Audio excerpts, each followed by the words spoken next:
السلام عليكم متتبعي قناة حلويات أم هدى. اليوم بدي نقدم لكم حلوى لا كريم رائعة وسهلة التحضير بكريمة البرتقال. فإلا عجبتكم الوصفة ديال اليوم اشتركوا في القناة باش توصلوا بجديد الوصفات. نخليكم مع طريقة التزيين. بسم الله. نبداو على بركه الله. عندي هنا لاجينواز اللي سبق لي حضرتها معكم، غادي تلقاو الرابط اسفل الفيديو في صندوق الوصف مع المقادير. وهنايا عندي 150 ملل من البرتقال. عندي هنايا ملعقه كبيره ممتلئه من السكر حبيبات او السكر الخاشن. وعندي السيرو اللي غادي نسقي به هاد لاجينواز هادي، وهو انا كنستعمل المربى، ملعقه كبيره ممتلئه من المربى مع كاس ممتلئ من الماء 100 ملل. وعندي ملعقه كبيره من النشا او المايزينا، ملعقه تكون ممتلئه. وعندي هنا فلان. في الاول كناخذ كاسرول وكنوضع فيه برتقال، ثم ملعقه كبيرة ممتلئة من النشا أو المايزينا، وغادي نضيف السكر الخاشن. الحلاوة على حساب الذوق ديال كل واحد. ثم غادي نضيف فلان وغادي نحرك حتى ما كيبقاوش ديك الكويرات نتاع النشا. ثم غادي نضيفه فوق النار مع التحريك، وتكون النار هادئة حتى كيعقد لي الخليط. وهنايا من بعد ما عقد لي الخليط ديالي كما كتلاحظوا، هذا هو القوام ديالو. غادي تخليوها تبرد شويه، وكل خطره تحركوها باش ما كتعقدش ليكم دغيا على ما تسقيو لاطارت ديالكم. وهنايا غادي ناخذ لاجينواز، وغادي يسبق لي فتحتها على هذا الشكل هذا الى طبقتين. وكناخذ شيسه وكنسقي هاد لاجينواز ديالي، كنسقيها جيدا، نمشي معاها قنت بقنت حتى كتسقى لي كامله. وكذلك الطبقه الثانيه. انا من بعد ما سقيت الطبقتين بجوج بهذه الطريقه هذه، فانا كناخذ الكريمه. بالنسبه للكريمه انا خفقتها قبل ووضعتها في الثلاجه. غادي تستعملوا 300 ملل من الكريمه السائله، الكريم شانتي.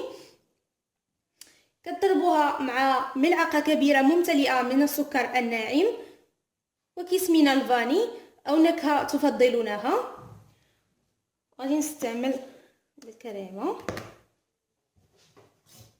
كناخذ الموس وكنسرح جيدا.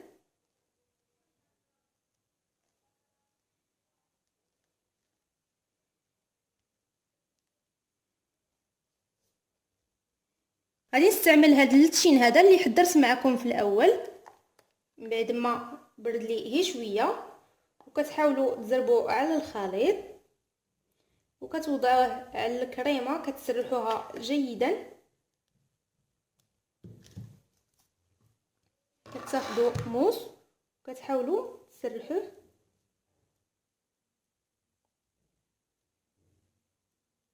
انا هنايا من بعد ما وضعت طبقه نتاع التشين بهذه الطريقه هذه، حاولوا تزربوا دغيا فاش تكون، حيت هذه الطبقه ديال التشين هذه فهي دغيا كتجمد. غادي نرد هذه الطبقه الاخرى هي بهذه الطريقه هذه، وحاولوا تضغطوا شويه. كناخذ موس كنضغط على الجوانب باش ما تخرجليش الكريمه. فانا بعد ما وضعت هذه الطبقه الاخيره فانا غادي نسقيها. حاولوا تسقيو حتى الجوانب باش كترطب ليكم. بعد ما سقيتها فكناخذ الكريمه وسنغطي الوجه ديالها.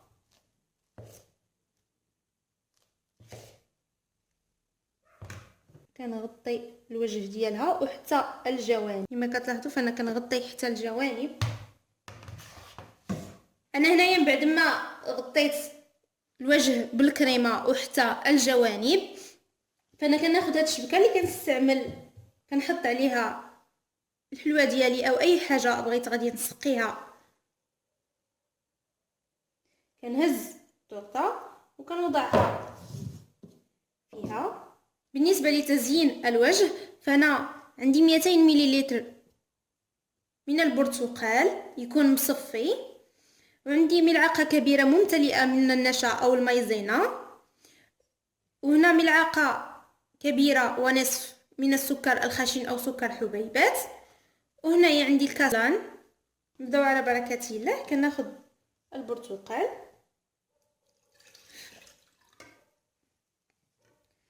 ثم كنوضع النشا أو المايزينا، وكناخذ السكر الخشن أو سكر حبيبات، ثم كنضيف فلان، نحرك جيدا، وغادي نوضعها فوق نار هادئة حتى كنحس به تقلي مع التحريك المستمر. هنايا من بعد ما تقلي الخليط ولا عاقد ثقيل بهذا القوام هذا، خليته يحيد منه سخونيه شي شويه مع التحراك. ثم انا هنايا بعد ما وضعت لاطارت ديالي في الثلاجه بردت لي مزيان باش الكريمه كتشد راسها مع هذا الخليط اللي درت نتاع التشين. دابا غادي نفرغ هذا التشين هذا، ما نفرغوش غير في بلاصه وحده، حاولوا تفرغوا في الوجه كامل حتى يتغطى لكم الوجه والجوانب كذلك. ودابا كنوضعها في الثلاجه، ثم غادي نخليها تبرد تماما وكنزينها باش ما بغيت، والتزيين كيبقى اختياري. هذا هو الشكل النهائي تاع حلوه لاكريم بكريمه البرتقال. كتجي رائعه وسهله التحضير. انا فقط زينتها بقطع من الشوكولا على شكل مثلثات. غادي نوريكم الشكل ديالها من الداخل.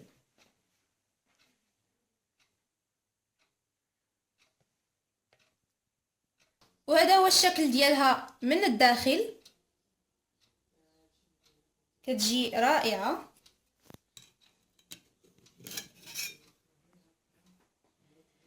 فإلا عجبتكم الوصفه ديال اليوم شاركوا في القناه باش توصلوا بجديد الوصفات، والسلام عليكم.